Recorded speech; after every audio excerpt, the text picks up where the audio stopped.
तो जैसा कि आपने लास्ट ऑफिशियल एपिसोड के अंदर देखा था कि जियान ने आजाद करा लिया था मास्टर यालो को और फिर उनको लेके वहां से जाने लगता है, मगर तभी वहां पे एंट्री होती है ओलुप्सुल के सबसे पावरफुल एल्डर की ओल्ड घोस्ट और फिर यहीं से स्टार्टिंग होता है न्यू एपिसोड, जहाँ पर हमें वही हॉल दिखाया जाता है जहाँ पे जियान के सामने खड़ा हुआ था ओल्ड घोस्ट और वो अभी के लिए जियान को देख रहा होता। तभी वो अपने ऑरे को रिलीज के अपना भौकाल दिखाता है। वहीं पे उसे देख के मास्टर बोलते कि अभी के लिए लगता है कि ओलुप्सुल के लिए मैं कुछ ज्यादा इंपॉर्टेंट हूँ, जो मेरे बारे में इतना ज्यादा सोचते हैं। सुन के जो ओल्ड घोस्ट होता है वो बोलता है कि हाँ तुमने बिल्कुल सही बोला, तुम होल चीफ के लिए बहुत ही ज्यादा इंपॉर्टेंट है, इस वजह से उन्होंने मुझे अभी के लिए तुम्हारे ऊपर निगरानी रखने के लिए यहाँ पे भेजा था। बस तुम लोगों की बुरी किस्मत के तुम लोग अभी के लिए मुझे नहीं ढूंढ पाए, और साथ ही तुम्हारे ऊपर नजर रखने का मतलब था हम लोग एक बड़ी मछली को पकड़ना चाहते थे और वो आज हमारे हत्थे लग गई। अभी के लिए जाओ क्लैन का जो जेट टोकन है वो अभी के लिए तुम्हारे पास होना चाहिए। सुन जियान काफी ज्यादा हैरान हो जाता है। तभी वो बंदा बोलता है क्योंकि अभी के लिए हम लोगों ने तुम्हारे फादर को मार मार के मार डाला है और अब जाओ क्लैन के अंदर जो सबसे ज्यादा इंटरेस्टिंग पर्सन है वो तुम ही हो। इसी वजह से अभी के लिए हम लोगों को लगता है कि जो जेट टोकन है वो तुम्हारे पास ही होगा, क्योंकि अभी के लिए तुम ही जो उसे अभी के लिए सेफ रख सकती है। ये सुनती जो जियान तो काफी का गुस्से में आ जाता है और वो ओल्ड घोस्ट के ऊपर चिल्लाते बोलता है कि अभी के लिए मेरे फादर तुम्हारे पास है, क्या ये सच है? वहीं पे जब मास्टर जियान को इतना ज्यादा भड़का वो देते तुरंत ही उसके पास जाते और उससे बोलते कि बच्चे शांत हो जाओ, क्योंकि ये बंदा और तुम्हारा कोई भी कंपैरिजन नहीं है। इस वजह से हमें सबसे पहले यहाँ से बाहर निकलना चाहिए, क्योंकि यहाँ पे तुम बस अपनी जान दोगे, वो भी बिना मतलब में। इस वजह से हमें निकलना चाहिए यहाँ से। ये सब सुन के जियान को काफी गुस्सा आ रहा होता है, मगर वो अपने गुस्से को पी जाता है। तभी जो ओल्ड घोस्ट होता है वो हंसते हुए बोलता है कि निकलना वो सिर्फ सपने में हो सकता है। और इतना बोलते वो अटैक को चार्ज करने लगता है, जिसके लिए वो अपनी काफी सारी ब्लड इधर कलेक्ट कर रहा होता है, जो की काफी ज्यादा खतरनाक होती है। यहाँ तक कि जो जियान होता है उसे देखते तुरंत अपनी स्काई फाइट 3 मिशन चेंजेस को यूज करने लगता है और फिर उसके बाद अपनी 3000 बर्निंग फ्लेम को बाहर निकाल लेता है, जिस वजह से उसके सर के ऊपर एक ड्रैगन बन जाता है। इस वजह से वो सीधा ओल्ड घोस्ट के ऊपर हमला कर देता है। वहीं पे ओल्ड घोस्ट का भी अटैक पूरी तरीके से चार्ज हो जाता है और वो भी हमला कर देता है, जिस वजह से दोनों के अटैक आपस में टकराते हैं, जिस वजह से उसके अंदर से काफी ज्यादा एनर्जी बाहर निकलती है और आसपास में जो पिलर होते हैं वो टूट जाते हैं। वहीं पे जो जियान होता है वो मास्टर से बोलता है कि मास्टर आप अभी के लिए स्पेस स्टेशन के अंदर चले जाइए, मैं इसे देखता हूँ। वहीं पे सब देख के मास्टर को भी कॉन्फिडेंस आ जाता है, इस वजह से वो जियान की बात को मान के स्पेस स्टेशन के अंदर चले जाते हैं। मगर वहीं पे इसी बीच जो ओल्ड घोस्ट होता है वो अपनी ब्लडी चैनल को बाहर निकाल लेता और उनसे सीधा जियान के ऊपर हमला कर देता, मगर जियान अपनी लाइटमेंट का यूज करता और उनसे बच जाता है, जिस वजह से वो चैनल जाकर जमीन से टकराती और पूरी जमीन को तोड़ डालती है। वहीं पे सब देख के ओल्ड घोस्ट इंप्रेस हो जाता और बोलता है तुम्हारा रिस्पॉन्स काफी अच्छा है, और फिर से हमला करने के लिए जाने लगता है। और वो इस बार और भी फास्ट तरीके से जियान के ऊपर हमला करता, मगर जियान अपनी लाइटमेंट की स्पीड से उसकी सभी चैनों से बच जाता है, मगर वो रुकता नहीं है और वो कंटिन्यू जियान के ऊपर अपनी चैनों से हमला करने लगता है। मगर जियान भी अपनी लाइटमेंट की स्पीड से यहाँ भागने लगता और उनसे अपने आप को बचा रहा होता, मगर तभी जियान थोड़ा सा पीछे जाता और अपनी स्पेस स्टेशन से निकाल लेता है अपनी हैवी रोलर शॉट को, और उसके बाद उसके अंदर अपनी न्यू हेवली फ्लेम को डाल देता और उन चैनल के ऊपर हमला करने लगता है, जहाँ पर वो चैनल कंटिन्यू जियान के ऊपर हमला कर रही होती, मगर जियान भी लगे तेरी मचा देता है। वहीं पे जब ओल्ड घोस्ट जियान के इतने सारे पावरफुल अटैक को देखता तो वो भी काफी हैरान हो जाता और जियान से बोलता है तुम अभी के लिए मेरे अटैकों को चैलेंज कर पा रहे हो केवल 1009 स्टार पे होने के बावजूद भी, सच में तुम्हारी पावर काफी एक्स्ट्रा ऑर्डिनरी है। बस दुख की बात ये कि अभी के लिए मेरे पास टाइम नहीं है तुम्हारे साथ खेल के बेस्ट करने का। इतना बोलती उसके अटैक की जो पावर होती है वो काफी बढ़ जाती है और वो जियान के काफी करीब आ जाता है और अपना एक अटैक जियान के ऊपर कर देता है। वहीं पे जब जियान उस पावरफुल अटैक को देखता तो काफी हैरान हो जाता है, इस वजह से वो भी अपना एक काउंटर में हमला कर देता है, जो कि होता है फायर स्प्लिट सुनामी, जिस वजह से एक बहुत ही पावरफुल स्लैश अटैक उसके ऊपर हो जाता है। मगर ओल्ड घोस्ट को उसकी बिल्कुल भी चिंता नहीं होती और वो अपने हाथ को मूव करता है, जिस वजह से जियान का जो स्लैश अटैक होता है वो बीच में रुक जाता है और उसके आसपास की जो स्पेस होती है उसके अंदर क्रैक्स आने लगते हैं। तभी जो ओल्ड घोस्ट होता है वो अपनी मुट्ठी को बंद करता है, जिस वजह से उसके अंदर से उसका ब्लडी ऑरा बाहर निकलता है, जो कि जियान की फायर स्प्लिट सुनामी को बहुत ही आसानी से नष्ट कर देता है। यहाँ तक कि उसका ब्लडी ऑरा इतना ज्यादा पावरफुल होता है कि जियान अभी के लिए उस प्रेशर को बर्दाश्त नहीं कर पा रहा होता, वो पीछे खिसक रहा होता है। इस वजह से वो हैवी रूलर का सहारा लेता और अपने आप को खड़ा कर पाता है। अभी जो ओल्ड घोस्ट होता है वो अपने ऑरे को रिलीज करना बंद कर देता और जियान से बोलता है सच में तुम्हारी दाव स्किल काफी कमाल की थी। मगर तभी अचानक से उसे एकदम से शॉक लगता है और उसके पास की स्पेस पड़ती है और उसके अंदर से निकलता है प्यारा सा एंग्री बुद्धा लोटस, जो कि केवल साइज में छोटा होता, मगर उसके अंदर से जो ऑरा बाहर निकल रहा होता है वो बहुत ही खतरनाक होता है। और ये बात ओल्ड घोस्ट भी जानता था, मगर तभी जो जियान होता है वो एक पल की भी देरी नहीं करता और अपनी एंग्री बुद्धा लोटस को ब्लास्ट कर देता, जिस वजह से वहाँ पे एक बहुत ही बड़ा फायर का लोटस बन जाता है और उसके अंदर से काफी पावरफुल हेवली फ्लेम बाहर निकलती है, जिस वजह से आसपास की जो जगह होती है वो भी टूटने लगती है। तभी हमें ओल्ड घोस्ट दिखाया जाता है जिसकी हालत होती है वो अभी के लिए एकदम टकाटक होती है, उससे ज्यादा कुछ नहीं होता। तभी उसकी नजर पड़ जाती जियान के ऊपर, जो कि वहाँ से भाग रहा होता है। ये देखिए ओल्ड घोस्ट गुस्से में आ जाता और बोलता है कि तुम मौत मांग रहे हो, और ये बोलती वो अपने ऑरे को रिलीज कर देता, जिस वजह से वहाँ पे बहुत ही भयंकर फॉर्मेशन बन जाती है, जिसकी आंखें होती है एकदम बड़ी बड़ी। तभी वो अपनी आंखों से जियान को पकड़ लेता है, जिसके बाद वो यूज करता है अपने एक कमाल की टेक्निक जिसका नाम होता है स्टार पिकिंग एंड, जिस वजह से उसके सामने की स्पेस फट जाती है, जिसके बाद जियान के सर के ऊपर की स्पेस फट जाती है और उसके अंदर से निकलता है एक ब्लडी पॉम, जो कि जाते जियान को दबोच लेता और उसे दवाई लगता, तो जियान उससे बचने की कोशिश करता, मगर वो बहुत ही पावरफुल था। जियान अपनी जगह से बिल्कुल भी टच से मस नहीं हो पा रहा था। ये सब देख के जो ओल्ड घोस्ट होता है वो जियान से बोलता है जियान आज तुम्हारे साथ तुम्हारी जाओ फैमिली का यहीं पे अंत होता है, और इतना बोलती वो अपने हाथ को दबा देता है, जिस वजह से जो ब्लडी पॉम होता है वो जियान को दबा देता है। जियान की बॉडी उसे बर्दाश्त नहीं कर पाती और वो ब्लास्ट हो जाती है और वहाँ पे चौथ ऑफ थंडर फैल जाता है, वहाँ पे खून का एक कतरा भी दिखाई नहीं देता। वहीं पे ये सब देख जो ओल्ड घोस्ट होता है एकदम से हैरान हो जाता है और बोलता जो क्या हुआ। तभी उसे समझ में आता और बोलता है कमीने तूने अभी के लिए मुझे उल्लू बनाया, मैं तुझे छोड़ूंगा नहीं। और इतना बोलते कर वहाँ से 9 वगैरह हो जाता है। फिर इसके साथ सीन कट होकर हमें वैली के बाहर का दिखाया जाता है, जहाँ पर अभी के लिए फेंग जंजे फाइट कर रहे होते ओल्ड मुंह से, जहाँ पर जो फेंग जंजे वो अभी के लिए ओल्ड मुंह के ऊपर भारी पड़ रहे होते, क्योंकि फेंग जंजे का जो लेवल था ओल्ड मुंह से ज्यादा था। इस वजह से उनके अटैक ओल्ड मुंह नहीं झेल पा रहा होता, इस वजह से यहाँ से वहाँ भगने में लगा होता। मत जो फेंग जंजे तो उसे नहीं छोड़ रहे थे, उसमें लगे तेरी बाजार होते हैं। वहीं पे जो लोहे की तलवार थी वो भी अभी के लिए अपने बहुत ही पावरफुल अटैक कर रही होती है अपने सामने वाले हुलुपसुल के एल्डर के ऊपर, जहाँ पर उन्होंने अपनी काफी सारी स्पेशल सोर्डों को बना ली था और एल्डर के ऊपर हमला कर दिया था, जिस वजह से एल्डर भग रहा होता है। और इनपे जो हमारी देसी दारू होती मतलब ट्यानगो जुंजे होते वो भी किसी से पीछे काटने वाले थे, वो भी 1.5 फुट या एल्डर के साथ बस फाइट कर रहे होते हैं। वहीं पे जो डीमन पपेट होता वो अभी के लिए फाइट कर रहा होता है उस टकले एल्डर के साथ। फिर इसके बाद हमें छोटा पैकेट दिखाया जाता है जो कि अभी के लिए छोटे मोटे प्रोटेक्टर को मार रहा होता है, जिस वजह से सभी प्रोटेक्टर भग रहे होते हैं, मगर वो पकड़ पकड़ के सभी को बजाने में लगा था। और इसके आगे कोई कुछ बोल सकता है क्या? ए छोटा पैक है। तभी वो देखती जो ब्रांच का गेट वो टूट जाता और उसके अंदर से निकलता हमारा वन एंड ओनली टर्की जियान, जो कि आतिकन जोर से चिल्लाता और बोलते कि अभी के लिए मास्टर को रेस्क्यू कर लिया, इस वजह से सभी लोग पीछे हट जाओ। लेकिन जियान के सभी साथी होते हैं वो काफी ज्यादा जोश में आ जाते हैं और अपनी अटैक की पावरों को और भी ज्यादा बढ़ा देते हैं, क्योंकि वो अभी के लिए पीछे हटना चाहते थे, जिस वजह से चाहे वो लिटिल पेई डॉक्टर हो, चाहे फिर वो लोहे की तलवार हो, चाहे फेंग जंजे, सभी अपने काफी ज्यादा पावरफुल अटैक कर रहे होते हैं और उन सभी एल्डर को पीछे हटा रहे होते हैं। ये सब देख के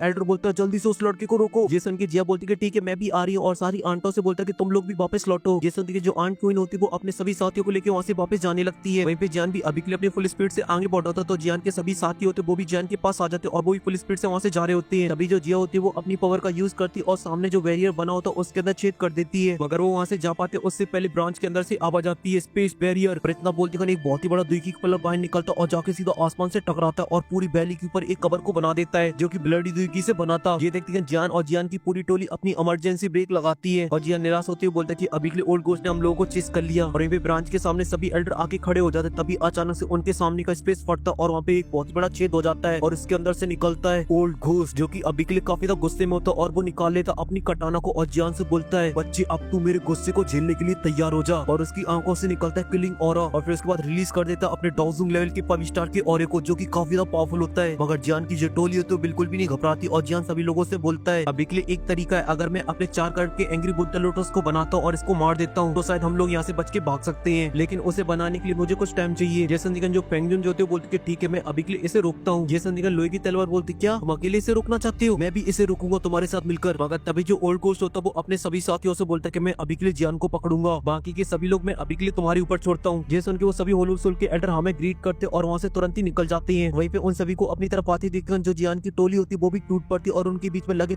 तेरी चालू हो जाती है। जो जियान होता है वो अपनी 4 हेवनली फ्लेम को बाहर निकाल लेता है, 3000 burning flame, bone chilling flame, पॉलनाट फ्लेम और ग्रीन लोटस फ्लेम, और एक पल की भी देरी नहीं करता और उन 4 हेवनली फ्लेम को आपस में मिलाने लगता है। वहीं पे ये सब खड़ा हुआ ओल्ड गोस्ट भी देख रहा होता है और उसे पता था कि अभी के लिए कितना ज्यादा खतरनाक हो सकता है, इस वजह से वो भी आगे बढ़ लगता है। मगर जैसे वो अपने कदम आगे बढ़ाता तो उसके नीचे की जो स्पेस होती है वो फट जाती है, मगर वो थोड़े से कुछ कदम अपने आगे बढ़ाता तभी अचानक से वो अपनी जगह से गायब हो जाता है और वहाँ से कुछ दूर अपीयर होता है और ऐसे करते करते वो आगे बढ़ा होता है और जो लोग होते हैं वो फाइट कर रहे होते हैं उन्हें अवॉइड कर रहा होता है, क्योंकि उसका अभी के लिए जो टारगेट था वो जियान था। पे जो जियान था वो भी अपनी नजर उठाता और उसे देखता जो कि बहुत ही आसानी से उसके काफी ज्यादा करीब आ चुका होता है। ये सब देख के जियान काफी ज्यादा टेंशन में आ जाता, तभी वो जियान के करीब आ जाता और बोलता है बच्चे तो अभी के लिए बिना मतलब में फड़फड़ाने में लगा हुआ है, चुपचाप से अपनी औकात के अंदर आ जा और वो ज़ाओ क्लैन का जेड टोकन अभी के लिए मुझे दे दे, जिसके बदले मैं तुझे एक आसान मौत दूंगा। मगर तभी जो जियान होता है उसे गुस्से से बोलता है कि कद्दू मेरा अपने में मिलेगा वो तुझे। ये सुन के वो भड़क जाता और बोलता है कि बच्चे तुझे अभी के लिए अपनी औकात नहीं पता है, इस वजह से अब तू मर। और इतना बोल दिखान वो एक बहुत ही पावरफुल स्लैश अटैक कर देता जो कि काफी ज्यादा खतरनाक होता है। वहीं पे जियान जब क्रॉस स्लैश अटैक को देखा तो वो भी काफी ज्यादा हैरान हो जाता है। उसके बगल में खड़ी होती है जिया, वो भी अभी के लिए काफी ज्यादा हैरान हो जाती। तभी जो लिटिल फेरी डॉक्टर होती वो भी देखती तो वो तुरंत ही जियान को बचाने के लिए जाने लगती, मगर तभी उसके सामने एक एल्डर आ जाता है और साथ ही जो जियान के बाकी के सपोर्टर होते उन्हें भी वो सभी होलोसोल के एल्डर रोक देते। अब जियान के पास कोई नहीं होता है और जो क्रॉस स्लैश अटैक होता है वो बहुत ही फास्ट तरीके से जियान की तरफ आगे बढ़ रहा होता है और उस अटैक के अंदर जियान को बस अपनी मौत दिखाई दे रही होती है, क्योंकि उसे लग रहा था कि अब तो उसका गेम ओवर। मगर तभी जियान के पीछे से उसका जो छोटा पैकेट होता है वो जाके सीधा एक बड़ा धमाका कर देता है, क्योंकि वो अपना पंच जाके जड़ देता है उस अटैक में, जिस वजह से जो अटैक होता है वो नष्ट हो जाता है और आसपास की जो पहाड़ी होती है वो भी टूट जाती है। यहाँ तक कि जिया का जो ऑरा होता है वो जाके सीधा ओल्ड गोस्ट से टकराता, मगर वो बहुत ही आसानी से उसे रोक लेता है। और ये सब देख के वो काफी ज्यादा हैरान हो चुका था। वहीं पे जो जिया होती है वो भी कुछ कदम पीछे चली जाती, मगर तभी हमें अचानक से दिखाया जाता है जियान के पीछे से एक बहुत ही पावरफुल पर्पल ग्लो चमकने लगता है, जिसे देख के जियान भी हैरान हो जाता और मुड़ के दिखता है जहाँ से निकलती है हमारी बड़की जिया। और उसके चलने से भी उसके पैरों के जो नीचे का स्पेस होता है उसके अंदर भी क्रैक्स आ रहे होते हैं, जो कि हमारे बड़के धमाके के स्वैग में 4 चाल लगा देता है। तभी वो मस्त स्माइल मारती हुई आके जियान के सामने खड़ी हो जाती है और जियान से बोलती कि मैं अभी के लिए तुम्हें थोड़ा सा टाइम देती हूँ, जल्दी से अपना काम खत्म कर लो। मगर तभी जो ओल्ड गोस्ट होता है वो जिया से बोलता है बच्ची तू अभी के लिए होल ऑफ सोल से पंगा ले रही है, तुझे क्या अभी के लिए अपनी मौत का डर नहीं है? और गुस्से से तिल मिलाने लगता। मगर तभी जो जिया होती है एकदम बोलती है कि अभी के लिए फालतू की बकवास करने में लगा हुआ है, दम है तो फाइट करना आकर। इतना बोलती वो सीधा शूट हो जाती है ओल्ड गोस्ट के ऊपर और की जो स्पीड होती है वो बहुत ही फास्ट होती है और जाके सीधा उसमें पंच जड़ देती है। तो ओल्ड गोस्ट भी उसके पंच को रोक लेता है, मगर उसके आसपास की जो स्पेस होती है वो पूरी फट जाती है। यहाँ तक कि जो ओल्ड गोस्ट होता है वो भी कुछ कदम पीछे जाता है, मगर वो नहीं रोकता और फिर उनके बीच में लगत तेरी चालू हो जाती है। जहाँ पे जो ड्रैगन प्रिंसेस होती है वो अपने जल में बिखरना स्टार्ट करती है। छोटा समझ के क्या बच्चा समझे क्या, वो ड्रैगन प्रिंसेस है। वहीं पे जो जिया होता है इनकी फाइट को देख रहा होता है और साथ ही अपने एंग्री बुद्धा लोटस को बना रहा होता है। तभी जो ओल्ड गोस्ट होता है जिया के ऊपर कुछ पावरफुल स्लैश अटैक कर देता है, जिस वजह से जिया कुछ कदम पीछे चली जाती। तभी वो अपनी काफी सारी कटाना की कॉपी बना लेता और उन सभी से जिया के ऊपर हमला कर देता। तो जिया होती है वो अपने पंचों से उन सभी को तोड़ देती है, क्योंकि जो जिया के पंच थे वो बहुत ही पावरफुल थे। इस वजह से वो तुरंत ही उन सभी को नष्ट करके आसमान के ऊपर चली जाती है। ये देखिए ओल्ड गोस्ट की सटक जाती है और वो अपनी एक फॉर्मेशन का यूज करने लगता है, जहाँ पे वो अपनी कटाना से आसपास का जो स्पेस होता है उसे फाड़ देता है और जोर से चिल्लाता है स्पेस लॉ। इस वजह से जिया के आसपास का जो स्पेस होता है वो चटक जाता है और जिया को अपने अंदर जकड़ लेता है। और जो जिया होती है वो अभी के लिए बिल्कुल भी मूव नहीं कर पा रही होती। ऐसा लग रहा था कि जिया उसके अंदर फंस चुकी, मगर तभी जिया के चेहरे पे आती है स्माइल। अबे बुड्ढे तू मुझे लॉक करेगा स्पेस के अंदर, इतना बोलती है वो अपने हाथ को मूव करती है, जिस वजह से उसके आसपास का जो स्पेस होता है फट जाता है और वो एकदम रिलीज हो जाती है और बोलती है अभी के लिए तुम्हारी सभी चीजें वो मेरे सामने एकदम चींटी की समान है और जो तू है वो अभी के लिए मेरे सामने एक बच्चा है, और उसे बहुत ही आसानी से पूरी तरीके से तोड़ देती है। ये सब देख के ओल्ड गोस्ट की हवाइयां उड़ जाती है और बोलता है ये किस तरीके का टैलेंट है भाई साहब। और ये भी जो जिया होती है वो अपनी आंखें बंद कर लेती, तभी वो अपनी आंखें खोलती और इसके अंदर से निकलता है पर्पल ऑरा, और साथ ही अपने दोनों हाथों को रिलीज कर देती और काफी ऑरे को कलेक्ट करने लगती है। और यहाँ पे अभी के लिए वो जो कुछ भी करेगी वो सभी को बताना चाहती है। तुम लोगों ने क्या मुझे कॉमेडियन समझ रखा था, मैं हूँ ड्रैगन प्रिंसेस। और फिर उसके बाद बनाती अपने अटैक को, जिस वजह से उसके पीछे आ जाता है एंशिएंट व्हाइट ड्रैगन, जो कि अभी के लिए जिया के ऑरे से बना था और वो बहुत ही स्ट्रॉन्ग था। इस वजह से आसपास की जो स्पेस थी वो भी चटक रही होती है। बेबी उसे देख के जो ओल्ड गोस्ट होता है वो भी हैरान हो जाता है और अपनी कटाने से स्पेस को फाड़ देता है और वहाँ पे बना देता है बिग बॉस की काली आंख, जो कि देखने में काफी खतरनाक लग रही होती है। मगर तभी जो जिया होती है वो अपनी पूरी पावर का यूज करती है और अपने ड्रैगन से सीधा हमला कर देती है ओल्ड गोस्ट के ऊपर। और जब ओल्ड गोस्ट उस ड्रैगन को अपनी तरफ आते हुए देखता तो वो भी काउंटर हमला कर देता, जिस वजह से उसका भी अटैक जाके ड्रैगन में लगता है। और जब दोनों आपस में टकराते हैं तो वहाँ पे ब्लास्ट नहीं होता, वहाँ पे होता धमाका। और वहीं पे स्पेस की फट के चांदनी होती है 8 हो जाती है, क्योंकि स्पेस के अंदर बहुत ही बड़ी बड़ी क्रैक्स आ जाती है और चारों तरफ क्रैक्स आ रहे होते हैं, जहाँ तक कि जो पूरी वैली होती है वो हिल जाती है। जो ओल्ड गोस्ट होता है वो कटी पत्थर की तरह वहाँ से काफी दूर उड़ा हुआ चला जाता है, मगर तभी वो अपने आप को संभालता और बोलता है आखिर ये लड़की कहाँ से आई है, इसका ओरिजिन क्या है। और फिर खड़ा हो जाता है और जियान को देखता, जहाँ पे जियान लगा था एंग्री बुद्धा लोटस को बनाने में, मगर अभी के लिए उन चारों हेवनली फ्लेम को आपस में कंबाइन करने में जियान को काफी प्रॉब्लम हो रही होती है। इस वजह जियान को अपनी पूरी पावर का यूज करना पड़ रहा था। कहीं पे ये सब देखते जो ओल्ड गोस्ट होता वो भी समझ जाता और बोलता है ये अभी के लिए 4 हेवनली फ्लेम को फोर्सफुली कंबाइन कर रहा है, पागल खोपड़ी है क्या। आखिर ये दोनों बच्चे कितने ज्यादा अजीब है, इसी वजह से मुझे अभी के लिए इसे ज्यादा टाइम नहीं देना चाहिए। इसके बाद वो तुरंत ही स्टार पिकिंग हैंड का यूज करता है जिया के ऊपर, अगर यहीं पे जिया को इस बात से कोई फर्क नहीं पड़ता और वो उसके सामने आ जाती है और सीधा बोलती है कि आजा, और सीधा उसके ऊपर हमला करने के लिए जाने लगती है। मगर वो थोड़ा सा आगे पहुंची थी उससे पहले उसकी जो बैटरी होती है वो लो हो जाती है और वो फिर से अपने छोटे फॉर्म के अंदर आ जाती है। और इस टाइम उसकी एकदम से हवाइयां उड़ जाती है और अपने आप को छोटा देखकर बोलती है बिल्कुल भी अच्छा नहीं हुआ, अब टाइम भी नहीं है। तभी जो ओल्ड गोस्ट होता है वो स्टार पिकिंग हैंड से जिया को पकड़ लेता है, जिस वजह से जिया होती है वो काफी ज्यादा डर जाती है, क्योंकि वो अभी के लिए बिल्कुल भी मूव नहीं कर पा रही होती। तभी जो ओल्ड गोस्ट होता है वो बोलता है छोटी बच्ची आज मैं तुझे रौंद दूंगा, और इतना बोलती कर वो अपने ब्लडी पाम से जिया को दबोचने लगता है। वहीं पे जो जिया होती है वो अपने आप को छुड़ाने की कोशिश कर रही होती मगर वो नहीं छुड़ा पा रही होती। वहीं पे जो ब्लडी पाम होता है वो जिया को दबोचता जा रहा होता धीरे धीरे करके, और अब उसकी आंखों में उसकी मौत साफ साफ नजर आ रही होती है। मगर तभी अचानक से ओल्ड गोस्ट के सामने का स्पेस फटता है और वहाँ से निकल आता है बालू भाई, जो कि चिल्ला रहे होते कि मैं तुम्हें मार डालूंगा, और जाके सीधा पंच जड़ देते ओल्ड गोस्ट के ऊपर। वहीं पे ओल्ड गोस्ट अभी के लिए इसके लिए बिल्कुल भी तैयार नहीं होता, इस वजह से वो जाके सीधा जमीन के अंदर घुस जाता है और वहाँ पे चारों तरफ धूल ही धूल फैल जाती है। और ये जो भालू भाई होते तुरंत ही जंप मार के जिया के पास पहुंच जाते हैं। जिया उसे देखकर बोलती है बड़ी आदमी तू यहाँ पे क्या कर रहा है, वो तो ब्लॉगर बन गया था, तुझे तो वर्ल्ड टूर करना था, यहाँ क्या कर रहा है। जैसे उनके भालू भाई बोलते कि मुझे खुद नहीं पता, मैं तो बढ़िया मस्त थाईलैंड के अंदर घूम रहा था और मैं तो मस्त थाई मसाज लेने के लिए जा रहा था, मगर तभी मुझे कोई उठाता और उठा के यहाँ पे फेंक देता है। मगर तभी जो ओल्ड गोस्ट होता है वो फिर से वापस आ जाता है और उन लोगों के सामने आके खड़ा हो जाता है और भालू भाई को देख के बोलता है एक और डाउजू। वहीं पे जो जियान होता है वो फुल पावर से लगा था अपने एंग्री बुद्धा लोटस को बनाने में, और अब वो चारों हेवनली फ्लेम होती वो अपने असली रंग दिखाना स्टार्ट कर देती, जिस वजह से उसके अंदर से निकलती भयानक एनर्जी, जिसे देख के तो ओल्ड गोस्ट भी हैरान हो जाता और बोलता कि सबसे पहले इसे सॉल्व करना पड़ेगा। इतना बोलती जो ओल्ड गोस्ट होता है वो जियान के ऊपर हमला करने के लिए जाने लगता, मगर तभी जो जिया होती है देख लेती और बोलती भालू भाई जाओ जाकर उसे रोको। भालू भाई भी तुरंत ही उसके सामने पहुंच जाते हैं, मगर ओल्ड गोस्ट अपनी एक टेक्निक का यूज करता और भालू भाई को पीछे छोड़ देता और वहाँ से आगे जाने लगता, मगर तभी भालू भाई उसमें पंच चढ़ते हैं। वो अपनी कटाना से उस अटैक को रोक लेता, जिस वजह से उसकी जो कटाना होती है वो तो नष्ट हो जाती, मगर वो वहाँ से काफी फास्ट तरीके से आगे चला जाता जियान की तरफ। वहीं पे सब देख के जिया होती बोलती है अबे मोटी बुद्धि पागल है क्या थोड़ा सा तू, जल्दी से उसके पीछे जा और जाकर उसे रोक। मगर अब इसके लिए काफी देर हो चुकी होती, क्योंकि ओल्ड गोस्ट की जो स्पीड होती है वो बहुत ही फास्ट होती है। इस वजह से कुछ ही पल के अंदर ही वो जियान के सामने पहुंच जाता है, जिसके बाद वो जियान को मारने के लिए यूज करता है अपनी सबसे पावरफुल टेक्निक का 9 डेथ सोल हैंड, जिस वजह से उसके हाथ में काफी ब्लडी ऑरा कलेक्ट होने लगता है, जो कि काफी खतरनाक होता है। बेबी जियान भी उसे देख के काफी हैरान हो जाता है, मगर वो एक पल की भी देरी नहीं करता और उसे हमला कर देता जियान के ऊपर, जो जाके सीधा जियान की चेस्ट में लगता है, जिस वजह से जियान की जो हालत होती है वो काफी खराब हो जाती है, क्योंकि उसके मुंह से काफी खून बाहर निकलता है। और ये पे जो आसपास का स्पेस होता है उसके अंदर भी बहुत ही बड़े बड़े क्रैक्स आ जाते हैं, क्योंकि अटैक बहुत ही ज्यादा पावरफुल था। वहीं पे ये सब देख के जियान के जितने भी साथी होते वो सभी के सभी हैरान हो जाते, सभी की एकदम से हवाइयां उड़ चुकी थी। और वहीं पे जो ओल्ड गोस्ट होता है वो तो एकदम से पागल हो जाता है, खुशी के मारे जोर जोर से हंसने लगता है। और वहीं पे जो हमारा शेर होता है वो आसमान से नीचे टपक रहा होता है और उसकी बॉडी में से काफी ज्यादा खून बाहर निकल रहा होता है और धीरे धीरे करके उसकी भी आंखें बंद होने लगती। तभी जो जियान होता है वो बोलता है, अभी के लिए तुम मुझे मारना चाहते हो, फिर ठीक है, तुम भी मेरे साथ मरोगे। इसके बाद उसके अंदर जितनी पावर बची थी उससे अपने एंग्री बुद्धा लोटस को पूरी तरीके से कंप्लीट कर लेता है। और जैसे ही जियान का 4 का एंग्री बुद्धा लोटस कंप्लीट हो जाता है तो जियान एक पल की भी देरी नहीं करता और उससे हमला कर देता ओल्ड गोस्ट के ऊपर। और जो ओल्ड गोस्ट है वो अभी के लिए जियान के काफी करीब होता है, इस वजह से वो तुरंत ही उसके पास पहुंच जाता है। जैसे देखते हैं जो ओल्ड गोस्ट की हवाइयां होती है एकदम से उड़ जाती हैं और वो कुछ कर पाता उससे पहले जो एंग्री बुद्धा लोटस होता है वो ब्लास्ट हो जाता है, जिस वजह से ओल्ड गोस्ट की एक बहुत ही बड़ी चीखने की आवाज आती है और वहाँ पे बन जाता है एक बहुत ही बड़ा फायर लोटस 4 हेवनली फ्लेम का, जिसके अंदर से काफी पावरफुल फ्लेम की वेव्स निकलती है जो कि चारों तरफ फैल जाती है, जिस वजह से जो पूरी वैली होती है उसके अंदर एकदम से हड़दंग मच जाता है। जो पहाड़ होते हैं वो टूटने लगते हैं और जो होल ऑफ सोल की ब्रांच होती है वो पूरी तरीके से टूट लगती है। वहाँ पे चारों तरफ ब्लास्ट हो रहे होते हैं, जहाँ तक कि जो सभी फाइटर चल रही होती है वो भी अपनी फाइटर को छोड़ के वहाँ से दूर भागने लगते हैं क्योंकि उन्हें पता था ये फिल्म कितनी ज्यादा खतरनाक है। वहीं पे उस ब्लास्ट को देखे जो ओल्ड होता है वो भी हैरान हो जाता है और बोलते हैं कितना खतरनाक अटैक है, क्योंकि इतना पावरफुल अटैक अभी के लिए होल ऑफ सोल के ट्यानजोन भी नहीं बना सकती है। मगर वहीं पे जो हमारा शेर होता है उसकी हालत बहुत ही ज्यादा खराब हो चुकी थी, उसकी पूरी बॉडी में से खून बाहर निकल रहा होता है और साथ ही उसकी जो आंखें होती है वो भी बंद हो चुकी थी और वो आसमान से टपक रहा था। मगर तभी जियान के पास भालू भाई आ जाते और जियान को वहाँ से लेके वहाँ से दूर चले जाते हैं। देखिए जियान के सभी सपोर्टर भी जियान के पायल लोटस से बाहर निकल आते और तुरंत ही जियान के पास आके खड़े हो जाते हैं, जहाँ पे जिया बोलती जियान कैसे हो, मगर जियान की हालत काफी खराब होती है और वो बेहोश हो चुका था। ये सब देख के जो लिटिल पेई डॉक्टर होती है वो भी टेंशन में आ जाती और वो फेंगजन जिससे बोलती कि हमें यहाँ से जल्द निकलना होगा। ये सुन के भालू भाई होते खड़े हो जाते और वहाँ से जाने लगते, मगर तभी अचानक से वहाँ पे एक जोर की आवाज आती है, इतनी सालों में पहली बार होल ऑफ सोल की ब्रांच को किसी ने दावा करने की हिम्मत की है, जियान वो तुम पहले हो। वही पे ये सब सुन के सभी काफी हैरान हो जाती, मगर तभी अचानक से जियान के एंग्री बुद्धा लोटस के बीच में स्पेस फटता है और उसके अंदर से निकलते कुछ बुड्ढे। उन दोनों में से एक बुड्ढे ने एक झंडे को पकड़ रखा होता है, तभी वो अपने झंडे को जमीन में मारता है, जिस वजह से जियान की एंग्री बुद्धा लोटस की जो फ्लेमें होती है जो चारों तरफ फैल रखी होती है वो एकदम से सप्रेस होने लगती है और कुछ ही देर के अंदर वो सभी की सभी गायब हो जाती है और वो जगह फिर से एकदम टकाटक हो जाती है। और फिर उसके बाद हमें वो दोनों बुड्ढे दिखाए जाते हैं, जहाँ पर एक बुड्ढे ने झंडे को पकड़ रखा होता है तो दूसरे ने अजीब तरीके की कुल्हाड़ी को पकड़ रखा होता है और उन दोनों का नाम होता है मिस्टर व्हाइट और मिस्टर ब्लैक। अभी जो होल ऑफ सोल के सभी एल्डर होते हैं तुरंत ही उनके पास आ जाते हैं और उन्हें ग्रीट करते हुए बोलते हैं सीनियर व्हाइट और ब्लैक को फुल इज्जत। तभी वो एक डायरेक्शन की तरफ देखते हैं जहाँ पे ओल्ड गोस्ट होता है जिसकी हालत अभी के लिए काफी खराब हो चुकी होती है और उससे अभी के लिए खड़ा भी नहीं हुआ जा रहा होता और उसका जो चेहरे का मार्क्स होता है वो भी हट जाता है। जिसके बाद वो सामने देखता और बोलता मिस्टर व्हाइट और ब्लैक जाओ जाकर उन सभी लोगों को मार डालो। जैसे उनके बोलते कि अभी के लिए इसमें सारी की सारी गलती तुम्हारी है, तुम अभी के लिए सारा क्रेडिट लेना चाहते थे जिस वजह से तुमने हम लोगों को नहीं बुलाया, वरना अभी के लिए तुम्हारी इतनी बुरी हालत नहीं होती। वहीं पे ये सब सुन के जो ओल्ड गोस्ट होता है वो काफी गुस्से में आ जाता है। वहीं पे जो फेंगजन जो थे उन दोनों को पहचान जाते हैं और बोलते ये मिस्टर व्हाइट और ब्लैक है और इनकी जो स्ट्रेंथ है वो ओल्ड गोस्ट से भी ज्यादा है, इसी वजह से मुझे इस बात का डर है कि अब हम लोगों का यहाँ से बच के निकलना बहुत ही ज्यादा मुश्किल है। मगर तभी जो लिटिल फ्री डॉक्टर होती है वो जोश में आ जाती है और बोलती है कि तुम जियान का ध्यान रखो और आगे जाने लगती है। मगर तभी जो फेंगजन जो थे उसे रोक देते और बोलते हैं अभी के लिए तुम उसे नहीं संभाल सकते, इस वजह से इस बुड्ढे को और मुझे छोड़ दो, हम लोग इन्हें रोकते और मैं तुम्हें जियान के ऊपर छोड़ता हूँ, तुम यहाँ से जियान को लेके निकल जाओ। ये सुन के जिया बोलते ठीक है कोई कहीं मत जाओ, मैं सभी लोगों को बचाती हूँ। और इतना बोलती वो अपनी उंगली सर के ऊपर रखती है जिस वजह से उसके फॉरहेड पे एक मार्क चमकने लगता है जिसके अंदर से जिया का ब्लड बाहर निकलता है और वो ब्लड बहुत ही पावरफुल होता है। ये सब देख के भालू भाई कुछ बोलते मगर जिया उसे चुप करा देती और बोलती चुप रहे और फिर सभी लोगों से बोलती कि सभी लोग मुझे फॉलो करो और फिर अपने एसेंस ब्लड के साथ आसमान के अंदर एक सील को बनाने लगती है। और जैसे ही जिया की सील कंप्लीट हो जाती तो वहाँ पे एक बहुत ही बड़ा पोर्टल खुल जाता है। इसे देखे व्हाइट और ब्लैक बोलते कि ये लोग अभी के लिए यहाँ से भागना चाहते इस वजह से इसे नष्ट करो। इतना बोलते वो तुरंत ही आगे जाने लगते जहाँ पर वो अपने ऑरे को रिलीज करते और अपने अटैक को चार्ज करने लगते जो कि काफी खतरनाक होता है। जैसे देखिए जियान का जो ग्रुप होता है पूरा डर जाता है और ये जो जिया होती है उस पोर्टल के अंदर गेट खोलने की कोशिश कर रही होती है, मगर अभी के लिए उसकी जो पावर होती है सफिशिएंट नहीं होती, इस वजह से बोली होती है अभी के लिए इतनी पावर के अंदर इस गेट को खोलना बहुत ही ज्यादा मुश्किल है, इस वजह से मुझे अभी के लिए पूरी तरीके से ओपन करने में मुझे थोड़ा सा और टाइम लगेगा। ये सुन के जो लिटिल फेई डॉक्टर फेंगजन जाने लगते मगर उससे पहले जो लोहे की तलवार होती है वहाँ से चली जाती है और उनके करीब पहुंचती खान अपनी मल्टीपल सॉर्डों का यूज करती है और इससे एक बहुत ही बड़ी सॉर्ड को बनाकर व्हाइट और ब्लैक के ऊपर उससे हमला कर देती है और जब वो उनकी फॉर्मेशन से टकराती तो उनकी फॉर्मेशन को नष्ट कर देती है। देखे तो वो दोनों भी काफी हैरान हो जाते हैं मगर इससे तो उनकी भी हालत काफी खराब हो जाती है, मगर वो फिर भी नहीं रुकते और फिर से अपनी एक टेक्निक का यूज करते जिस वजह से वहाँ पे काफी सारी सॉर्डें बन जाती हैं जो कि होल ऑफ सोल की सभी एल्डर के सामने एकदम सील का काम कर रही होती है उन्हें रोकने के लिए। तभी जो लोहे की तलवार होती है उन सभी लोगों से बोलती कि अभी के लिए कोई भी आगे नहीं आएगा, मैंने अपना मन बना लिया है और साथ ही याओचे ने जो मेरे ऊपर एहसान किया था अब उसे चुकाने का टाइम भी आ गया है। इतना बोलती खान वो अपने ऑरे को और भी रिलीज करने लगते हुए ये सब देखे जो मिस्टर व्हाइट होता है वो समझ जाता है और बोलता है ये आदमी अभी के लिए पागल हो गया क्या जो अपनी बॉडी को ब्लास्ट करना चाह रहा है। जिसके बाद वो सभी लोगों से बोलता है कि अभी के लिए इसके बैरियर को तोड़ो, तो वो लोग भी बैरियर को तोड़ लेते हैं जिस वजह से उसके अंदर क्रैक्स आने लगते हैं और यहाँ पे जो जिया होती है वो अपनी पूरी कोशिश कर रही होती है। तभी अचानक से जिया उस पोर्टल को ओपन कर देती है और सभी लोगों से बोलती है कि जल्दी से यहाँ से जाओ, मैं इसे ज्यादा देर तक नहीं रोक सकती हूँ। जिया की इतना बोलती है उसके अंदर काफी सारे क्रैक्स आ जाते हैं मगर तभी अचानक से आसमान से होती है एक बहुत ही पावरफुल लाइटनिंग जो जाके जिया के बैरियर से टकराती है और उसके अंदर जो भी क्रैक्स आते हैं वो एकदम हील हो जाते हैं। ये देख के तो जिया भी एकदम से हैरान हो जाती है। तभी अचानक से उसके अंदर से काफी लाइट चमकती है और उन सभी लोगों को खींच ले जाती है है और यहीं पे लोहे की तलवार की बॉडी के अंदर काफी सारे क्रैक्स आने लगते हैं और उसकी बॉडी ब्लास्ट कर जाती है और इसी के साथ ये जो एपिसोड होता है वो खत्म हो जाता है। और अभी के लिए आप लोगों को एपिसोड पसंद आए तो लाइक कर देना, साथ ही चैनल को भी सब्सक्राइब कर देना। मैं मिलता हूँ आपसे नेक्स्ट वीडियो में, तब तक के लिए बाय।